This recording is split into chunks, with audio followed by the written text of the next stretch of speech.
बच्चे हैं ना, जैसे जो छोटे बच्चे हैं बिल्कुल, जो लाइक न्यू बॉर्न और मदर फीड वगैरह पे होते हैं, उनके लिए भी मुझे बताया था अम्मी ने,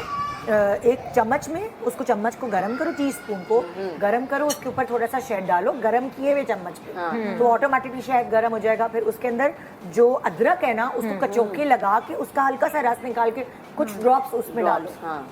और जरा सी काली मिर्च, बिल्कुल बिल्कुल काली मिर्च, अदरक का रस एंड शहद, और उस चम्मच पे गरम हुआ हुआ, मतलब उसको और कुछ नहीं करना। फिर उसके बाद जब वो पूरा मिक्सचर गरम हो जाएगा तो दूसरे सही वाले चम्मच में निकाल के बच्चे को पिलाओ।